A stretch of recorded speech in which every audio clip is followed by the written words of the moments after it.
Friends, thank you for being here today. What if I told you that at 11:43 a.m. Greenwich Mean Time on January 29th, 2026, Canada became the first nation in NATO's 77-year history to formally request an emergency consultation under Article 4 of the North Atlantic Treaty with the explicit purpose of potentially invoking Article 5, the Mutual Defense Clause, against the United States? And ask yourself this: when the foundational alliance of the Western world faces its greatest internal crisis since its creation, what does it mean for the future of democratic cooperation and international law? The document that arrived at NATO headquarters in Brussels yesterday represents the most extraordinary diplomatic crisis in modern history. In 47 pages of carefully documented evidence, legal precedent, and constitutional analysis, the government of Canada formally accused the United States of engaging in what international lawyers define as economic aggression that threatens Canadian sovereignty and democratic governance. This is not a diplomatic protest or call for mediation. This is Canada placing the United States in the same category as hostile powers that NATO was designed to defend against. The implications are so staggering that most political analysts are struggling to comprehend what we are witnessing.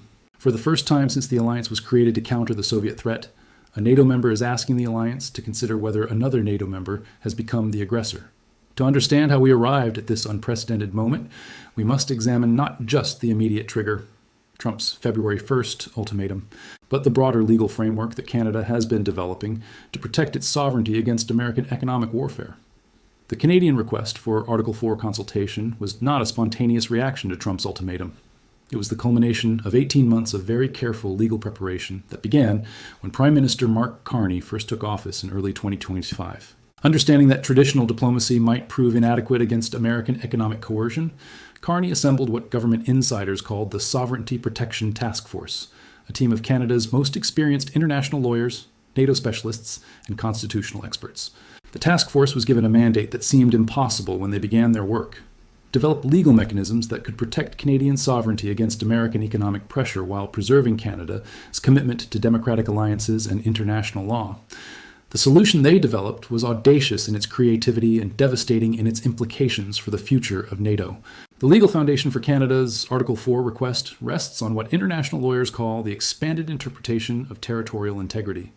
Traditional concepts of military aggression focus on armed forces crossing borders or direct physical threats to sovereign territory. However, the Canadian legal brief argues that economic coercion designed to force a sovereign nation to surrender control over its natural resources, trade relationships, and domestic policies constitutes a form of aggression that Article 5 was designed to address.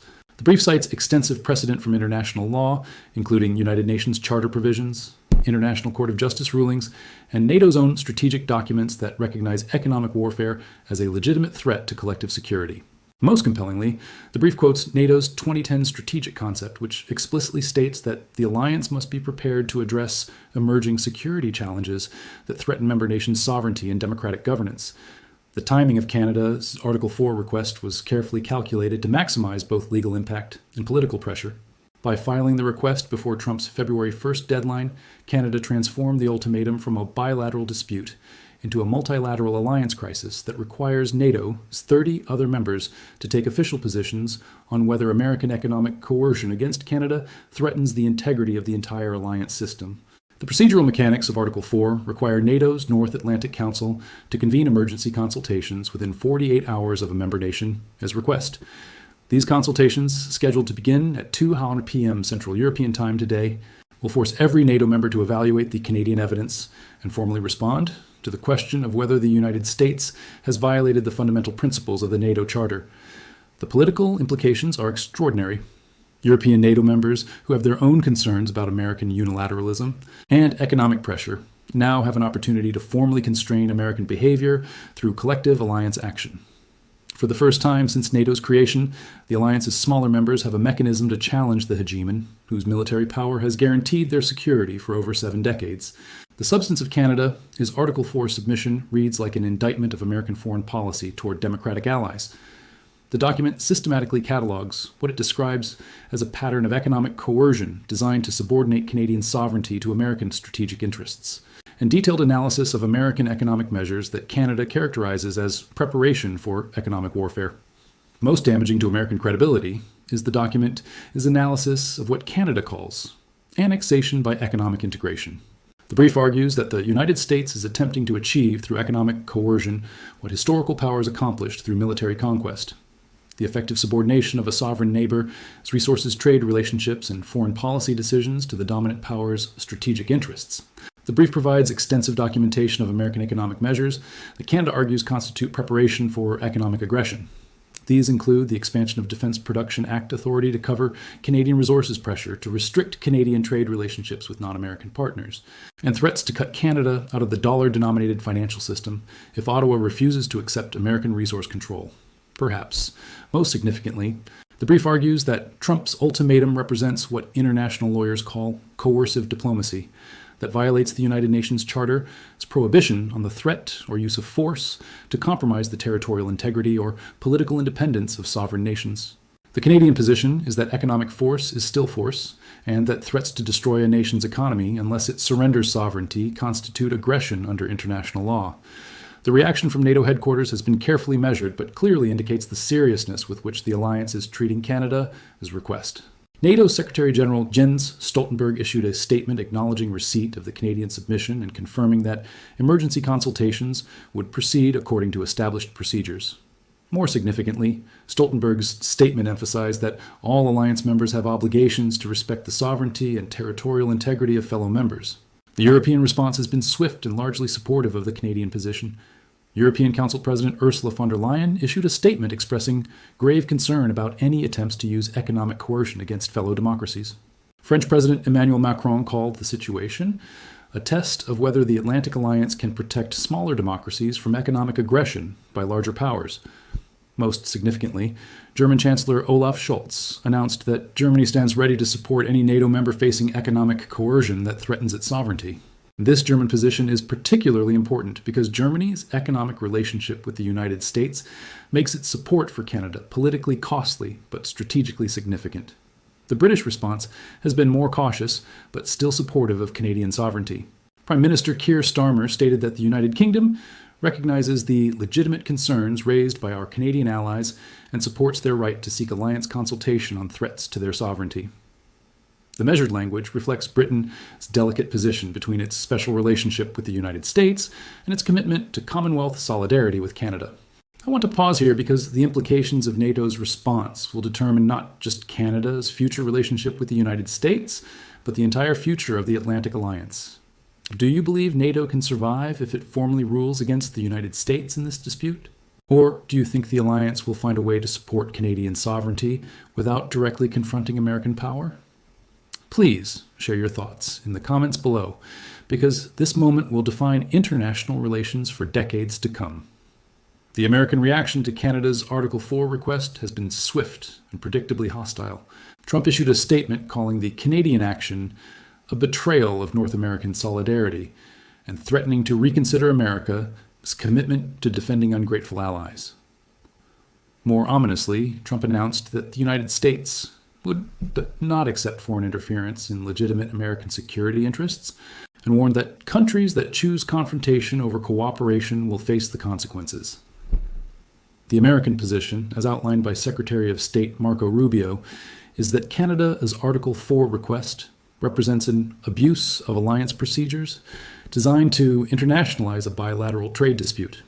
The State Department argues that NATO has no jurisdiction over economic relationships between member nations, and that Canadian attempts to involve the alliance in trade disputes violate the spirit of Atlantic cooperation. However, the American response has been complicated by significant opposition from within the American foreign policy establishment. Former NATO commanders, including General Curtis Scaparrotti and Admiral James Stavridis, have publicly warned that alienating Canada threatens American strategic interests and undermines the alliance structure that has guaranteed American security since World War II. The congressional response has been more divided, with Republican leaders supporting Trump's tough stance, while Democratic leaders expressed concern about the constitutional and strategic implications of economic warfare against Democratic allies. Senate Foreign Relations Committee Chairman Ben Cardin announced hearings on the implications of economic coercion for alliance relationships, and warned that America's credibility depends on respecting the sovereignty of democratic partners. The most significant American vulnerability in this dispute is the precedent it sets for other alliance relationships. If the United States can use economic coercion to subordinate Canadian sovereignty, what prevents similar pressure against European allies? The German and French governments have already indicated their concern that acceptance of American economic dominance over Canada would legitimize similar pressure against European sovereignty. The procedural timeline for NATO's Article 4 consultation creates immediate pressure for resolution. Under alliance rules, member nations have 72 hours to respond to the Canadian request with formal positions on whether the evidence warrants further action under Article 5. If a simple majority of NATO members agree that the United States poses a threat to Canadian sovereignty, the alliance would face the unprecedented situation of invoking collective defense against one of its own founding members. The legal precedents for this situation are limited but not non-existent. During the Falklands War, NATO members were required to balance their alliance obligations with their relationships with Argentina. During the Cyprus crisis, the alliance navigated the complex situation of two NATO members, Greece and Turkey, in direct military confrontation. However, no previous crisis has involved one NATO member using economic coercion to threaten another member's sovereignty. The Canadian legal strategy anticipates American arguments about NATO's limited jurisdiction over economic matters. The brief extensively cites alliance documents that recognize economic security as a fundamental component of collective security. NATO's own strategic concept acknowledges that cyber attacks, economic coercion, and other hybrid threats fall within the alliance's security mandate. More importantly, the Canadian brief argues that economic coercion designed to force sovereign surrender of natural resources and foreign policy independence crosses the threshold from trade dispute to aggression. The document systematically compares Trump's ultimatum to historical examples of economic warfare that the international community has recognized as violations of sovereign rights. The brief's most powerful argument may be its emphasis on democratic governance. Canada argues that American demands for control over Canadian resources, trade relationships, and regulatory policies would effectively end Canadian democracy by transferring sovereign decision-making authority from Canadian voters to American officials. This argument resonates particularly strongly with European allies who have their own concerns about preserving democratic sovereignty in an era of great power competition. The enforcement mechanisms available to NATO if it determines that the United States has violated Article 5 obligations are complex and largely untested. The alliance has no direct authority to impose sanctions on member nations, but collective diplomatic and economic pressure from 29 other democracies would represent unprecedented isolation for the United States. More immediately, a NATO ruling supporting Canada's position would provide legal and political cover for other nations to resist American economic pressure. The European Union has already indicated that a NATO ruling supporting Canadian sovereignty would strengthen European resolve to maintain economic and political independence from American domination. The intelligence implications of this crisis extend far beyond the immediate Canada-US dispute. If NATO formally acknowledges that the United States poses a threat to Canadian sovereignty, alliance intelligence sharing arrangements would require fundamental revision. Canadian intelligence services have already begun limiting their cooperation with American counterparts in anticipation of escalating tensions. The military implications are equally complex. NORAD, the joint Canada-US air defense system, would face an unprecedented crisis if NATO rules that the United States threatens Canadian sovereignty. While both countries recognize the mutual benefits of continental air defense, the command structure and information sharing arrangements would require complete revision if Canada successfully challenges American hegemony through NATO. The economic implications of NATO involvement extend far beyond the immediate trade dispute. If the alliance supports Canada's position, it would establish important precedents for economic sovereignty that could fundamentally alter global trade relationships. Other middle powers would gain legal and political tools to resist economic coercion from larger neighbors, potentially reshaping the entire structure of international economic relations. The environmental and resource implications deserve particular attention because they address one of the most significant long-term challenges facing democratic societies. If large powers can use economic coercion to control smaller nations' natural resources, the global response to climate change and resource scarcity will be determined by power relationships rather than scientific evidence and democratic decision-making. Canada's Article 4 request specifically emphasizes that American control over Canadian resources would undermine global efforts to address climate change by subordinating environmental considerations to American economic and strategic interests. This argument resonates with European allies who view climate change as an existential threat requiring cooperative international action rather than unilateral resource control by dominant powers. If you are finding this analysis of the most significant alliance crisis since NATO's creation valuable, please take a moment to like this video and subscribe to the channel.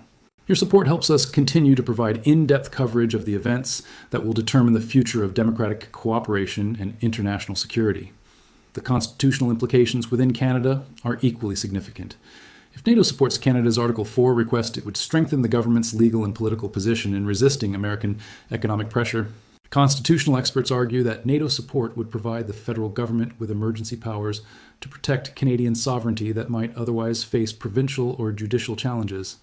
The federal structure of Canadian governance creates unique challenges in responding to American economic pressure, but NATO support would strengthen Ottawa's ability to coordinate a national response that overrides provincial objections to sovereignty protection measures. This could include federal override of provincial cooperation with American resource control demands. The international law implications extend far beyond NATO and could influence the development of new legal frameworks for addressing economic aggression. The International Court of Justice, the United Nations Security Council, and other international institutions are closely monitoring the Canadian case, because it could establish important precedents for protecting smaller nations against economic coercion by larger powers.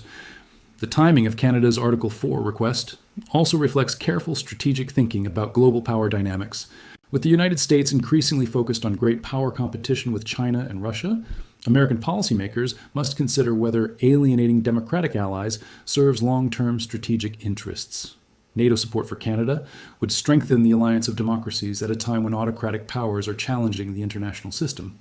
The precedent effects of NATO's response will influence how other middle powers respond to economic pressure from larger neighbors. If Canada successfully uses alliance mechanisms to constrain American economic coercion, other nations facing similar pressure will have a roadmap for multilateral resistance. Conversely, if NATO fails to support Canadian sovereignty, it will signal that alliance commitments cannot protect smaller democracies from economic aggression by larger allies. The media and public opinion dimensions of this crisis are equally important. Canadian public opinion polls show overwhelming support for the government's NATO strategy, with 73% of Canadians supporting the Article 4 request, according to an Angus Reid poll released this morning. This public support provides the Carney government with political cover for confrontational policies that might otherwise be too risky. But 52% expressing concern about alienating America, its closest ally and longest undefended border neighbor. The polarization reflects broader American divisions about foreign policy, alliance relationships, and the appropriate use of economic power. European public opinion strongly supports Canada's position, with polling in Germany, France, and the United Kingdom showing between 65% and 78% support for NATO protection of Canadian sovereignty against American economic pressure. This European support provides political cover for governments that might otherwise be reluctant to confront American power. The technological implications of this crisis deserve particular attention because they involve some of the most strategically important resources and supply chains in the global economy. If the United States gains control over Canadian critical mineral resources, it would fundamentally alter the global technology supply chain in ways that could disadvantage other democracies in the competition with authoritarian powers. The timeline for NATO's Article 4 consultations creates immediate pressure for all parties to clarify their positions. The 72-hour response period means that by February 1st, the same day as Trump's ultimatum deadline, every NATO member will have formally stated their position on whether the United States threatens Canadian sovereignty. This synchronization ensures that the alliance crisis and the bilateral ultimatum will reach resolution simultaneously. The historical significance of this moment cannot be overstated. For the first time since NATO's creation, the alliance faces a direct challenge to the principle that democratic powers can cooperate peacefully to address shared security challenges. If NATO cannot protect a founding member from economic coercion by another founding member, the alliance's credibility and future effectiveness will be permanently compromised. The outcome of Canada's Article 4 request will be determined not just by legal arguments and alliance procedures, but by the fundamental question of whether democratic nations can maintain cooperative relationships in an era of increasing economic nationalism and great power competition. The answer will determine not just Canada's future relationship with the United States, but the entire structure of international relations among democratic nations. As we await NATO's response to Canada's unprecedented request, we are witnessing a moment that will define the future of international cooperation, democratic solidarity, and the rule of law in international relations. The decisions made in Brussels over the next 48 hours will determine whether the alliance that guaranteed Western security for over 7 decades can adapt to address the economic and political challenges of the 21st century. Whatever the outcome, January 29th, 2026 will be remembered as the day NATO truly changed forever. Canada's Article 4 request has forced the alliance to confront fundamental questions about power, sovereignty, and cooperation among democracies that can no longer be avoided. The answers will shape international relations for generations to come. Thank you.